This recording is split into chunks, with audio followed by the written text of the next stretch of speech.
En aquest vídeo anem a tractar dos temes, la narració i el pensament i el llenguatge. Tradicionalment, la ment ha sigut considerada com una entitat únicament dedicada al processament d'informació. No obstant, en l'actualitat s'entén com a creadora de significats. La percepció clàssica està basada en una visió computacionalista que diferencia entre el pensament lògic i el sentit comú o narració, sent aquest últim considerat l'antítesi del pensament. El pensament lògic estaria basat en inferències i regles, adoptaria una forma reflexiva i sistemàtica i seria propi de la ciència i etapes tardanes del desenvolupament. En contraposició, el sentit comú o narració adoptaria una forma natural i no reflexiva, i seria propi de les interaccions socials i d'un pensament immadur. Aquesta concepció serà mantinguda per la psicologia cognitiva, que concep el pensament com una construcció individual de significats, com el resultat d'un processament merament neural o computacional de la informació, sense tenir en compte la interacció social i no considerant l'existència d'un pensament de tipus narratiu. En el present, l'ésser humà ha passat a ser considerat un ésser social. El model biopsicosocial que predomina avui en dia defèn que el discurs mediatitza, tant el coneixement del món com les interaccions com la relació amb un mateix. S'entén que el pensament està dirigit tant per regles formals com per estructures narratives culturalment mediades. Per tant, passa a considerar-se l'existència del pensament narratiu, sent considerat el mode més bàsic de comprensió humana, doncs és el procediment que ens permet organitzar i comunicar les nostres experiències. La narrativa es percep com un fet social i cultural, ja que aprenem a comunicar-nos en funció del context. És a dir, s'elaboren els significats en funció d'allò que és comú per a un determinat grup social. D'aquesta manera, la narració passa a considerar-se per una banda una forma de discurs i per altra una forma de pensament. Com a discurs seria la forma textual a partir de la qual les persones construïen les nostres experiències i autobiografies. En canvi, la narració com a pensament tindria la funció de representar tant les nostres vides com les de la resta, i estaria caracteritzada per la presència d'estats subjectius, intencions, creences i o desitjos. Mentre que en l'àmbit sociolingüístic s'enfatitza el paper de la narrativa com a recurs lingüístic als integrants d'un grup social, empren per a construir i organitzar el seu món, el seu coneixement i les seues interaccions, en l'àmbit psicològic es dona més importància a la narrativa com a forma de pensament, és a dir, a la forma d'accedir al coneixement de la realitat i de representar el significat de les pròpies experiències. A partir de la segona meitat del segle XX, els texts narratius van començar a emprar-se com a material d'estudi des de disciplines com la psicologia amb la finalitat de conèixer el món cognitiu de l'interlocutor. El text, mental, escrit o parlat, és un medi mitjançant el qual les persones comprenem, prediguem, interpretem, justifiquem i exposem el comportament propi i aliè. A més, la narració contribueix a la construcció i a la representació del jo, i constitueix un instrument important de transmissió de coneixement. Independentment de com obtingui la informació, el material narratiu és un dels recursos més útils per accedir al coneixement. Aquest autor diferenciava dos tipus de narratives. Les primeres funcionarien a un nivell inconscient i estarien caracteritzades per creences, valors, conviccions i prejudicis socialment establerts. És a dir, fomentarien el conservadorisme, legitimitzant les nostres creences, actituds i accions, i transmetent estàndards d'identitat sociocultural i de comportaments als membres d'una determinada cultura. Exemples d'aquestes narratives serien els mites populars i els convencionalismes. ¿Puedo ayudarla, señora? Vengo a reparar su librero, contestó mi volante. Sí, no tenemos licencia. Sí, y usted es el carpintero. Así es. Entiendo. No es que tenga algo contra las mujeres carpinteras, pero tengo algunas fotografías que podrían parecerle de mal gusto. Adiós. En canvi, el segon tipus de narratives funcionaria a un nivell conscient i alliberarien el pensament de la pressió i la conformitat, facilitant expressar i crear nous significats. Per tant, contribuirien al creixement individual, ja que al donar sentit a l'experiència personal amb possibilitat de canvi es convertirien en un element emancipador. Exemples d'aquest tipus de narratives serien les autobiografies, les confessions i els estudis de casos. ¡Amigos! Mi estúpido orgullo masculino me hizo mentirles y todo lo que afirmé que hice en verdad fue construido por Com que les narracions que les persones construïm de nosaltres mateixes i de la realitat són construccions socials, es deuria poder accedir a una part del coneixement del sistema sociocultural en què està immersa una persona a través de la singularitat de la seva història personal. Això és degut a que la història interna del narrador es troba dins un context extern on existeix un conjunt de regularitats i pautes que aporten significat a la realitat viscuda, sent l'autobiografia part d'una realitat socialment construïda. De la mateixa manera, interpretem les vivències dels altres des del nostre punt de vista. Degut a aquest fet, comprenem millor els relats d'una persona amb qui compartim valors, creences i experiències similars, i cometem errors de comprensió quan hi ha diferències substancials. Al passar a tindre en compte la influència que té la socialització en el pensament, comença a acceptar-se l'existència de diferències individuals. Concretament, trobem principalment dos autors rellevants que parlen d'aquestes, Tulviste i Brunner. El concepte d'heterogeneïtat del pensament va ser proposat originàriament per Tulviste. Aquest concepte feia referència a la relació entre el pensament verbal i els escenaris d'activitat. Segons aquest autor, hi ha diversos modes de pensament, tant dins d'una cultura com dins d'un individu. Per a Tulviste, la cultura no és una entitat global, sinó un conjunt de pràctiques en què participen els individus i que es troben associades a diferents tipus de pensament. És a dir, cada tipus d'activitat genera un tipus de pensament determinat, qualitativament diferent. Per tant, els diferents modes de pensament no estarien associats a diferents modes de cultures, sinó a diferents tipus de pràctiques. És a dir, aquest autor rebutja la idea tradicional de que els diferents tipus de pensament varien en funció de l'estadi evolutiu i que uns predominen sobre altres. Brunner considerava incorrecta la idea de que es produís una interpretació després de donar-se una experiència, doncs defenia que la mateixa experiència és ja una interpretació, fruit d'intercanvis subjectius. Baix el seu punt de vista, hi ha dos sistemes de pensament d'ordre superior segons els quals construiríem els significats. Per una banda es trobaria el pensament proposicional o paradigmàtic argumentatiu, que requeriria de proves formals i arribaria a conclusions lògiques o veritats universals. Els objectes serien agrupats entre si per presentar una característica comú, establint-se una relació simètrica respecte a una categoria més general que els comprèn. Aquest tipus de pensament faria referència a entitats observables i verificables. L'argumentació derivada d'aquesta manera de pensar estaria basada en qüestions abstractes, invalidant tots aquells aspectes particulars. Per altra banda, estaria el pensament narratiu o sintomàtic, que es basaria en connexions particulars entre successos i trataria de convèncer de la verosimilitud de determinades idees. Els elements serien agrupats per presentar connexions particulars entre ells i establint-se una ordenació espaciotemporal, és a dir, els objectes es considerarien en relació a un context.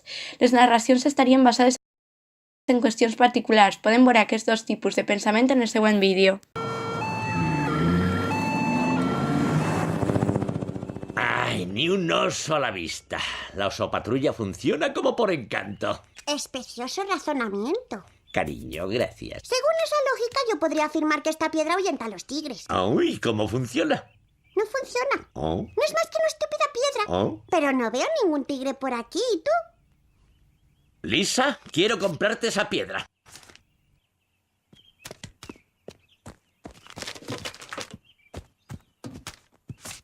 ¡Yo!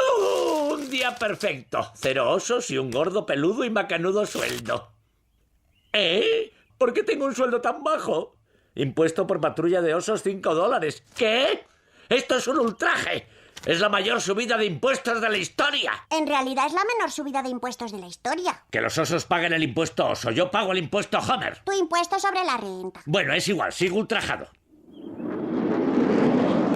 La realitat podria ser classificada a partir d'ambdós modalitats, encara que Brunner parlava de l'existència d'una predisposició a l'ésser humà cap a l'aprenentatge i l'ús del pensament narratiu. Afirmava que els éssers humans tenim la capacitat de comprendre i produir relats molt abans que la capacitat de manejar proposicions lògiques. Nombroses investigacions pareixen donar suport a aquesta afirmació. Per exemple, els treballs de Luria pareixen indicar que els individus entenen més fàcilment les proposicions lògiques quan formen part d'un relat. Aquest autor critica una visió simplista dels avantatges del discurs lògic o racional, doncs la utilització d'un discurs abstracte i descontextualitzat ens allunya de les experiències, necessitats i interessos particulars de cada persona. Verge anomena privilegiació dels instruments de mediació a l'afavoriment d'un tipus o altre de discurs segons el context particular en què es veig emmarcat. Com que el discurs sempre està lligat a contextos socioculturals, un tipus concret de discurs es percebrà com més apropiat que altres en un determinat escenari, raó per la qual primarà. Les relacions que s'establisquen en un context específic determinaran les característiques del discurs emprat. L'acció i el pensament narratiu. Kenneth Burke defineix la narració com un conjunt de personatges amb intencions o metes que realitzen accions en determinats contextos i mitjançant instruments, anomenat també quintet dramatúrgic, i considera que el contingut de la narració es basaria en el desequilibri d'algun d'aquests elements. No obstant, Brunner considera que el material narratiu no pot ser explicat únicament amb aquests components, ja que se centren en el personatge i subestimen el paper de l'acció i la interacció. Per altra banda, Victoria Camps defensa que l'única objectivitat reconeguda avui és la intersubjectivitat, és a dir, la veritat sols resideix en l'acord, la raó és dialògica. Segons aquesta autora, l'acció és de naturalesa social i dialògica i està mediada pel llenguatge. Per organitzar l'experiència i donar-li significat s'empren diversos tipus de pensament, sent el pensament narratiu el més bàsic, doncs aquest dona sentit a les experiències amb els altres i amb un mateix, confirmant el nostre jo. En quant a Lev Vygotsky, afirma que el llenguatge és un instrument mediador de l'acció humana. Els processos psicològics estarien mediats per signes, els significats dels quals serien el resultat de processos històrics i socials. També defèn la possibilitat de construir significats a través del pensament narratiu. Les diferents visions existents respecte a aquesta qüestió, és a dir, com es relacionen llenguatge i pensament i quins dels dos constructes precedeix a l'altre, s'han classificat per diversos autors establint la següent divisió. Visió tradicional, Vygotsky i hipòtesi de Sapir-Whorf. En la visió tradicional es remunta a l'època d'Aristòtil i ve a dir que el pensament és anterior al llenguatge i que el llenguatge és el medi per expressar els pensaments. Aquest punt de vista queda reflectit sobretot en l'obra de tres autors, Piaget, Chomsky i Chang. Piaget proposa una teoria sobre el desenvolupament cognitiu on estableix 4 etapes generals: sensoriomotriu, preoperacional, d'operacions concretes i d'operacions formals. En cada etapa el pensament es refina mitjançant la seva expressió verbal, però els canvis es produeixen per modificacions en la forma de pensar, és a dir, primer canviaria el pensament i posteriorment el llenguatge. Chomsky afirma que les llengües reflecteixen l'estructura de la ment humana. Considera que la capacitat del llenguatge es troba separada de la del pensament. No obstant, manté que les llengües són com són per com és el pensament. Chang considera que el significat de totes les frases es pot representar mitjançant una notació universal o dependència conceptual. Les representacions del llenguatge serien representacions de relacions o de dependències conceptuals. Vygotsky defensa que hi ha 3 etapes en la relació entre el pensament i la parla. En la primera etapa, el pensament i la parla no estan relacionats. El pensament s'assembla més bé al dels animals superiors i la parla és com un balboteig prelingüístic, no relacionat amb l'expressió del pensament. En la segona etapa, el pensament i la parla es connecten. Al principi, allò que es diu està poc relacionat amb allò que es fa per a solucionar problemes i els comentaris verbalitzats tendeixen a seguir les accions amb les quals es relacionen.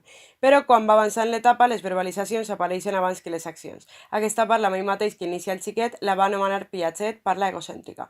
Però per a Vygotsky, a diferència de Piaget, la parla egocèntrica no desapareix en la tercera etapa, sinó que es transforma en la parla interna que caracteritza la major part del nostre pensament complex.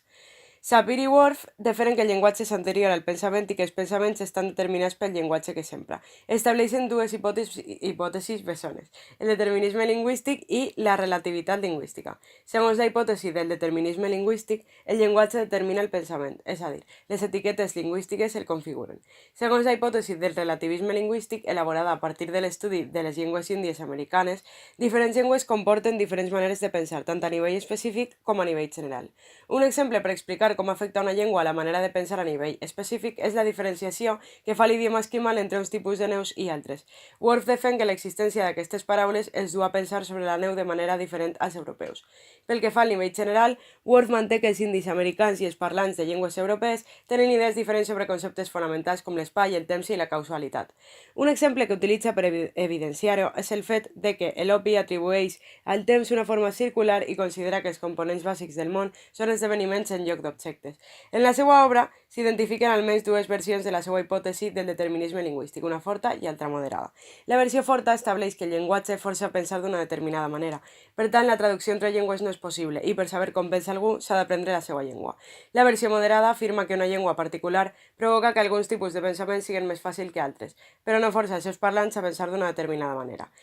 La seva obra ha sigut molt criticada, tant a nivell teòric com a nivell pràctic. Pel que fa als problemes teòrics, els arguments que utilitza solen ser circulars. També es considera que realitza les traduccions d'una manera simplista, paraula per paraula. Per a qual cosa és normal que els resultats no siguin bons, doncs en llengües estretament relacionades també ocorre. Per últim, menysprea la influència de la cultura a l'hora de determinar les diferències lingüístiques. Segons la cultura es tindran uns interessos o uns altres, i això és el que realment causaria les diferències entre les llengües. En quant a les investigacions empíriques, Whorf no va poder demostrar que el llenguatge determina el pensament. Per les raons esmentades, la versió forta queda descartada, mentre que la versió moderada es considera difícil de provar. La nostra pregunta a l'auditori és la següent. Què penseu vosaltres que va abans, el llenguatge o el pensament?